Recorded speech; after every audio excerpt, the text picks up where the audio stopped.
Well, up next, the must-read thriller about America being blind to a terror attack. It's Joel Rosenberg's latest page-turner, Without Warning. The author himself is going to join us live, so don't go away.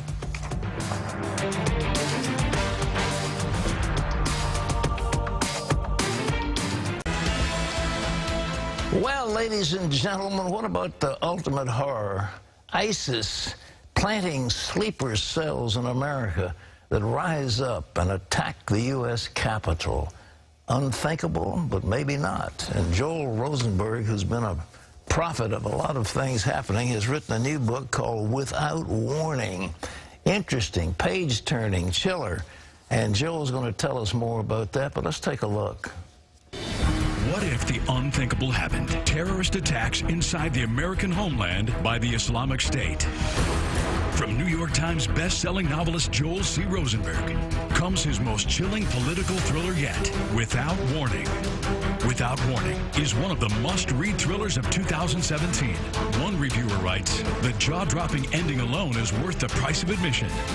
Without Warning, available now from joelrosenberg.com. Well, Joel Rosenberg joined us to tell us more about his new book called Without Warning, and you welcome him back to the 700 Club. Joel, good to see you. Great to see you, Pat. Thank you. I heard the king of Jordan learned about my interview with you about your last book. Yeah, this is interesting. So last year, when you had me on for the book, The First Hostage, the previous in the series, the king was flying to Washington to meet with President Obama and members of Congress. All right. Well, an advisor of his was routing through London and picked up my novel at Heathrow Airport. Didn't know anything about me or the book. Read the novel on the way to Washington, and he was shocked to find the King Abdullah of Jordan is a named character in the series, right? Okay. All right. When he gets to Washington, he brings the book to His Majesty, and he says, you have to read this. All right. And the king says, why? Because you're in it. He says, what do you mean I'm in it? It's a novel, right? Yeah. He says, I know, but you're a character in the book. He says, what? Now, at that same moment, the president was canceling his meeting with King Abdullah. He was too busy. Yeah. Too busy. You and I, the next day, were together, and I said to you on the show, listen, this is ridiculous. The president doesn't have time for our most faithful Sunni Arab ally in the middle of a hot war against the Islamic State. This is a man we should be strengthening, encouraging. And I sort of went off during the interview, and you let me very graciously, and because it was wrong. Well, what happened is, because the president had canceled the meeting, the king had some time. So in less than 2 days, he read the novel. Yes. Then I posted a transcript of our interview on my blog. Okay. The advisor, wanting to know a little bit more about who I was, went to my website and then read the blog. Then printed out the transcript of our interview and gave it to His Majesty. And at which point, rather than me being banned from Jordan forever, because obviously this is a series in part about ISIS attacking Israel, Jordan, and the United States. Rather than banning me, he invited my wife and me to come for 5 days and visit with him and his top generals to learn how they're trying to protect the kingdom from the Islamic State. All set into motion in part by yours and my interview. I'm glad I could have some part in it. Well, listen, this one, Joel, is something. It looks like you were talking about President Obama as you started the book, but you've got this feckless leader of the nation who is a snow job artist for the American people, but he's covering up, and your protagonist, I wish you'd made him something besides the New York Times. Couldn't you have got... New York Times reporter. Well, look, there are reputable people in the media. They're not all. The great lady looks so beautiful. Well, look, first of all, my fictional president is not President Obama, but a president who thinks that he is making progress against the Islamic State, but doesn't understand the magnitude of the threat and doesn't understand what's driving the Islamic State. The leaders of the Islamic State aren't simply radical Islamic terrorists. They are what I call apocalyptic Islamic terrorists. I mean, they are trying to bring about the end of the world as we know it. And they believe that if they commit genocide, which is really what ISIS is engaged in against Christians, Sunni or Shia Muslims, and Yazidis. If they commit genocide, that will somehow hasten, in their view, the coming of their so-called Messiah, the Mahdi, and the establishment of the global Islamic kingdom, with, they believe, Jesus as the deputy to the Mahdi to help annihilate all of us infidels. This is, in real life, an extraordinarily dangerous thing. And the question now that President Trump and his team have to face is, how do they do a better job? I think they can. I think they must. And that's the challenge right now. Well, they've started an action against Raqqa, which this other guy that you, in your book, didn't want to do. But the interesting thing about your book, it's conventional stuff. I mean, you've got World War II howitzers, and you've got old-fashioned armaments that come out of Alabama. I mean, it's an interesting, but sarin gas, they're using... well, that's one of the challenges is... The danger, of course, is ISIS not just trying to do genocide in Iraq and Syria. The question without warning is, could they find a way to penetrate inside the United States and then using maybe some unconventional tactics, then use unconventional weapons like chemical weapons and attack not only Washington, but multiple cities throughout the United States? Now, you graciously referred to me as being prophetic. I pray that this never comes true, but I think this is what the president is warning us right now, that if we are not careful about who we let into the country and how we protect our borders and how we go on the offense against the Islamic State, we run the risk of being blindsided, being hit without warning by the Islamic State. Do you have any hard intelligence about how many sleeper cells ISIS has got in this country? Do you know? Well, I just met on Friday with the chairman of the House Homeland Security Committee. This is Congressman Michael McCall of Texas. Yeah. I wouldn't say there's hard intelligence on the number of sleeper cells, but just in the last few years, just last year, 36 people were arrested in the United States on ISIS-related plots. 36 last year. So there's been 117 plots intercepted and disrupted over the last several years. So you can see the magnitude of the ISIS effort, both to send people here, but also to radicalize people that are already here. This is the threat. And I'm glad to see the president taking measures to improve border security, extreme vetting. Look, we don't want a ban on Muslims. That's not what is being talked about. We want to strengthen our alliances with Jordan, with Egypt. I think President El-Sisi, he has his issues on human rights, the economy, but he's attacking the radicals. We need to strengthen him. Was a buddy of the Muslim Brotherhood instead of El-Sisi. El-Sisi wants to be our friend. He does, and I think that evangelicals should reach out to El-Sisi, get to know him, spend some time with him. El-Sisi is meeting with Jewish leaders. He met with Pope Francis in Rome. He's meeting with Coptic Christian leaders in Egypt, and he is fighting the radicals.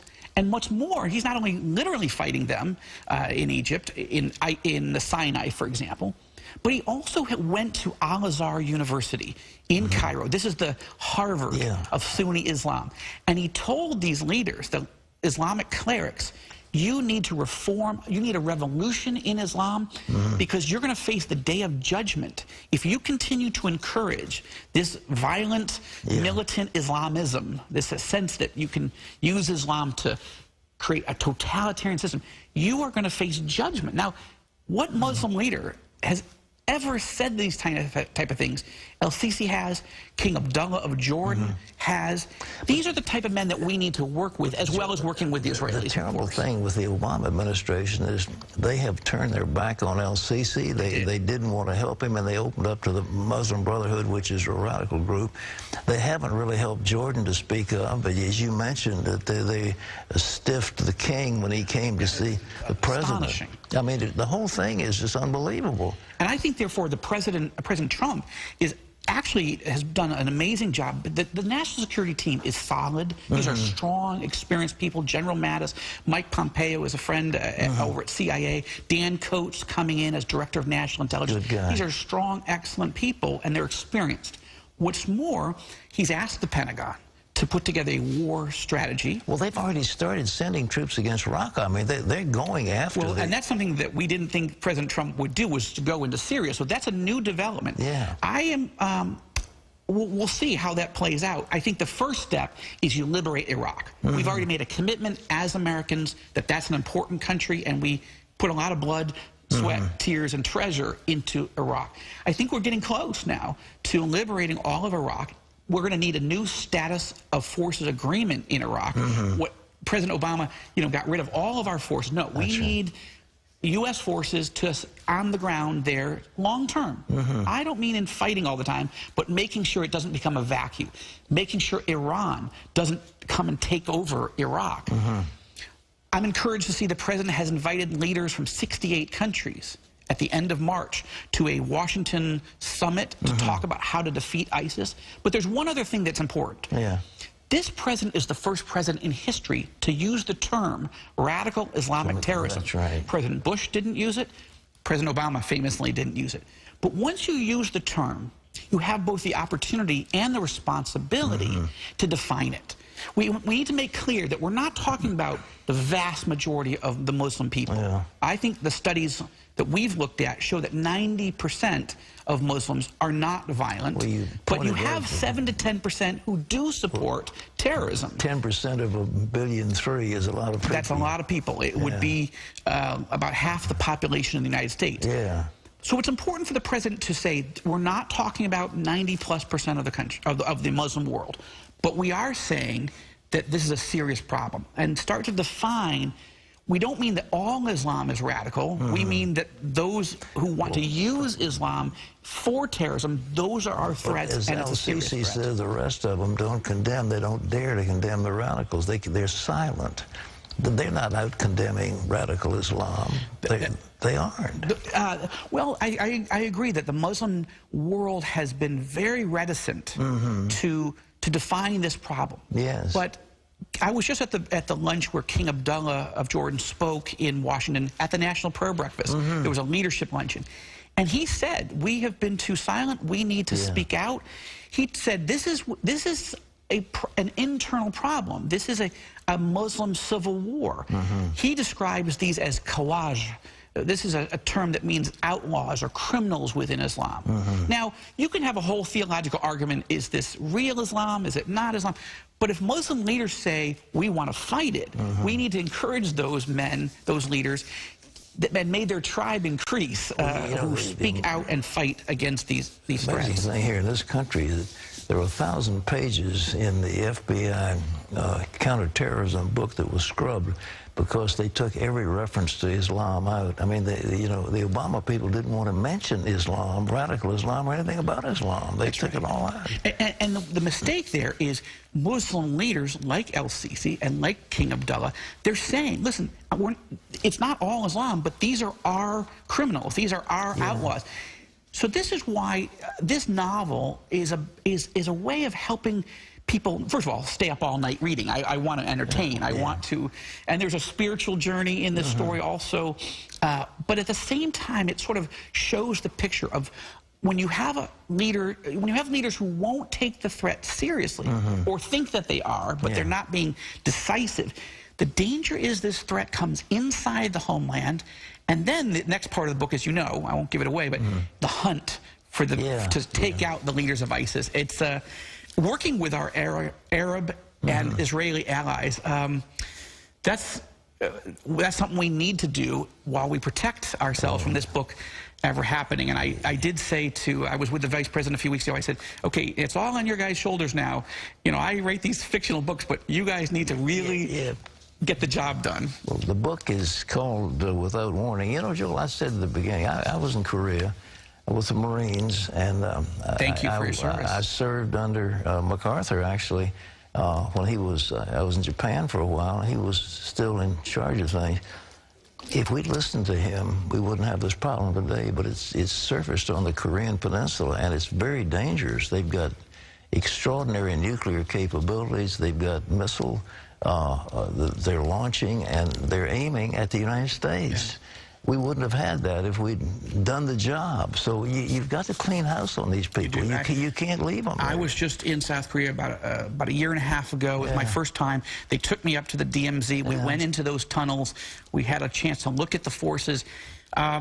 It's a very dangerous situation, and it's combined. You look at North Korea's relationship to Iran, for example. They are working on ballistic missiles and nuclear weapons together. Now, when you look at Iran and ISIS and North Korea with this type of technology and a genocidal outlook, that's right. This is nothing like we've ever seen in human history. And thank God we have an administration that will call it out for what it is and will focus on it. And I'm encouraged, like I said, General Mattis and these teams. This is a new team, and they're far better than we had the last 8 years. Of the left had better be quiet, because we're facing a threat that's existential, and it's there and it's real. But anyhow, this book is Without Warning, about ISIS and the It is fiction, but we hope it stays fiction, right? It's got a lot of truth in it about the sleeper cells in this country, and they definitely have them, but any question about it. Joel is a very popular author. This book is available wherever books are sold. And Joel, thank you. And I don't know if any king is going to be watching this show, but maybe one of them is. Maybe I'll see you. Okay, Good to see you, Pat. Bless you. Thank you, buddy. God bless you.